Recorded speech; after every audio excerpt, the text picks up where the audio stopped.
Estamos de volta com o Filosofando, hoje abordando o tema Você é um profissional ético?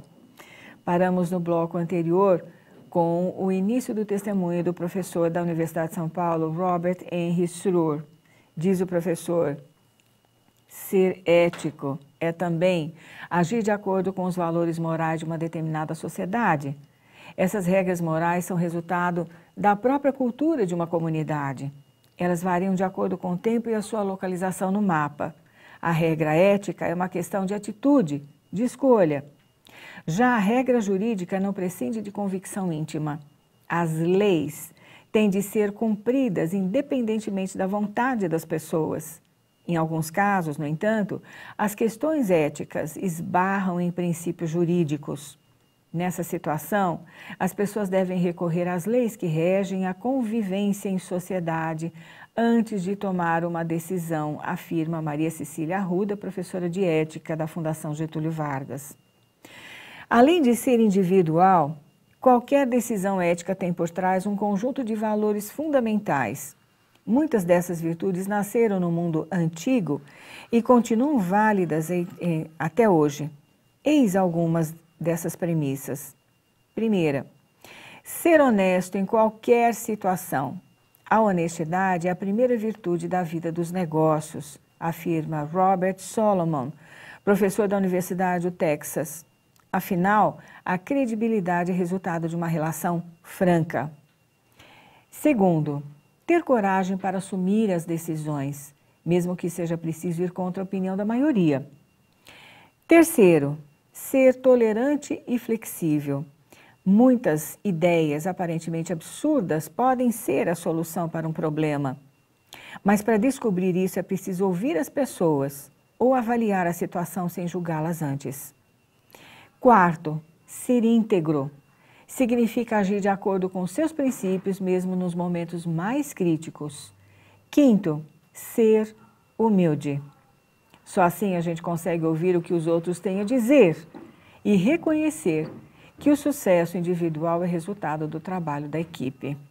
Ninguém está dizendo que as melhores empresas do mercado resolveram contratar a Madre Teresa de Calcutá, ou Irmãos Dulce, ou aquelas que se lhes assemelham, ou que deixaram de ter o lucro como objetivo.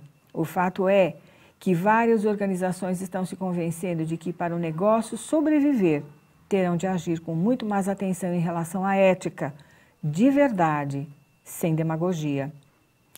Não podemos ser inocentes e pensar que empresas são apenas entidades jurídicas. Empresas são formadas por pessoas e só existem por causa delas. Por trás de qualquer decisão, de qualquer erro ou imprudência estão seres de carne e osso. Nós poderíamos dizer a mesma coisa com relação às casas espíritas e à sua organização. E são eles que vão viver as glórias ou o fracasso da organização ou da casa espírita. Por isso, quando falamos de empresa ética ou de uma casa espírita ética, estamos falando de pessoas éticas. Uma política interna mal definida por um funcionário de qualquer nível pode atingir em cheio os maiores patrimônios de uma empresa, a marca e a imagem. O mesmo se dá com uma casa espírita, principalmente as que têm nome, as que são conhecidas do grande público. Não são apenas funcionários e consumidores que recriminam políticas antiéticas na empresa. Os investidores também costumam fugir delas. Pegam seu dinheiro e aplicam em outro lugar. Há vários exemplos de empresas que sonegam impostos, usam de artifícios para lucrar de forma antiética. Não é preciso ter uma companhia de capital aberto para que decisões erradas tomadas por altos diretores façam rombos no caixa da empresa. Nós temos visto vários exemplos hoje que a mídia deixa tão claro para todos nós. O que acontece com os profissionais que tomam decisões duvidosas durante esses episódios? A empresa mantém todos em seus cargos? E o mercado? O que pensa sobre eles? E você, como espírita, como agiria numa circunstância como esta em sua microempresa ou empresa onde você trabalha, por exemplo? E na empresa em que você atua como funcionário, como seria a sua atitude? Para saber se uma empresa é ou não é ética, não basta observar seu comportamento na hora da crise. Ao contrário, é preciso verificar a maneira como ela se planeja e cria soluções para evitar deslizes e escorregadelas. O mesmo se dá às instituições de grande porte espíritas. A prevenção é a palavra de ordem em qualquer empresa que valorize a ética nos seus negócios e no seu ambiente de trabalho. Regras claras de condução dos negócios e de relacionamento em equipe, além de campanhas para discutir os limites éticos, são fundamentais. O organograma deve ser montado de maneira a evitar que pessoas tomem decisões sozinhas. Os líderes da organização devem ser os primeiros a dar o exemplo. Sejamos francos, ética gera questões extremamente delicadas e, na maioria das vezes, de foro íntimo. Não existe uma receita universal pronta e completamente eficaz para pessoa de consciência, para pessoas ou de consciência para uma consciência. O que fazer para andar com um pouco mais de segurança nesse terreno nebuloso? Eis algumas estratégias que podem ajudar você. Primeira, saiba exatamente quais são os seus limites éticos. Reflita sobre as questões apontadas no início do programa, por exemplo. Será que você vai se sentir confortável com as respostas? Não ficaria embaraçado ao contá-las para sua família, amigos, colegas de trabalho, companheiros do centro espírita? Avalie detalhadamente os valores da sua empresa. Verifique se eles combinam com os seus. Se afirmativo, ótimo, você está no lugar certo. Se não, as saídas são poucas. Ou você muda as regras ou você sai fora. Terceiro, trabalhe sempre com base em fatos. Quarto, avalie os riscos de cada decisão que tomar. Quinto, saiba que mesmo ao optar pela solução mais ética, poderá se envolver em situações delicadas. 6. Ser ético significa muitas vezes perder dinheiro, status, benefícios. Como você pode observar nesse artigo da revista Você S.A., o problema ético está sempre na berlinda de todas as discussões. E nas instituições espíritas, em todas as suas áreas administrativas, seja elas quais forem, o mesmo acontece quando os interesses pessoais interferem nos interesses doutrinários. Um líder indiano disse certa vez: algumas pessoas dizem que conhecimento é poder, mas isso não é verdade. Caráter é poder. Nós vamos agora para o momento de leitura e vamos trazer a você a palavra dos benfeitores espirituais.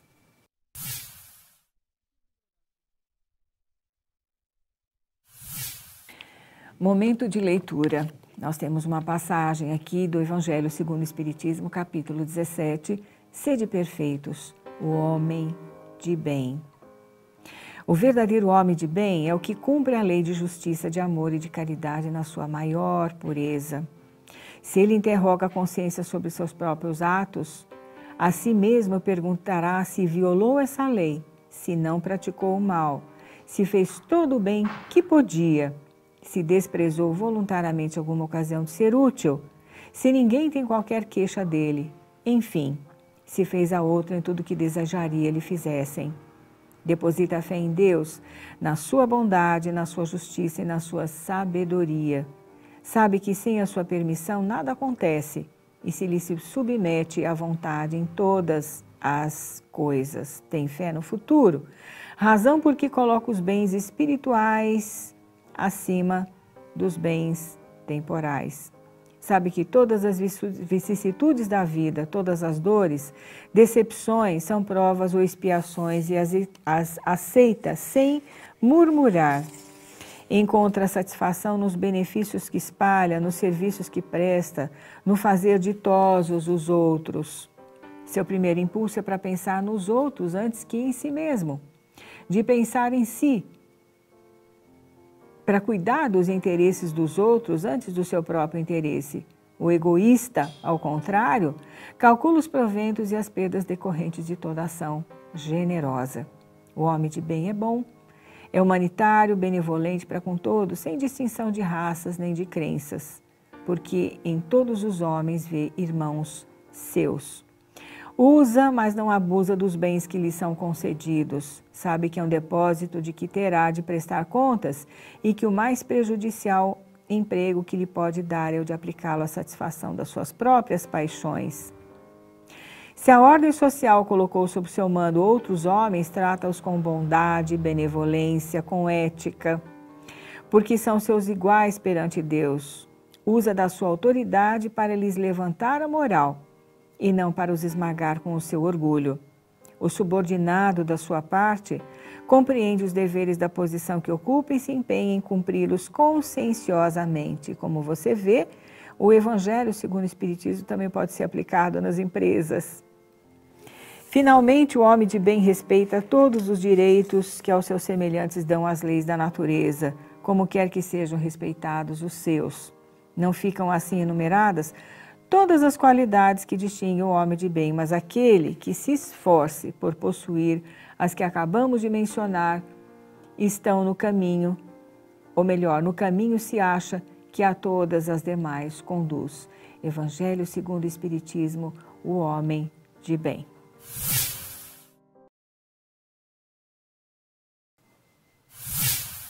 Como você viu, a codificação espírita, e mais especificamente neste programa, o Evangelho segundo o Espiritismo, na sua passagem, O Homem de Bem, o quanto que a codificação pode ser aplicada no seu cotidiano, no seu trabalho profissional, em toda a sua vida, como nós sempre dizemos na abertura do programa Filosofando.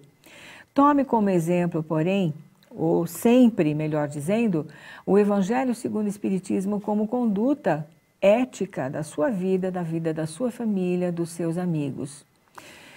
Aproveitamos a oportunidade para mais uma vez convidar você para que se torne parceiro da Fundação Espírita André Luiz, que congrega a TV Mundo Maior e a Rede Boa Nova de rádio.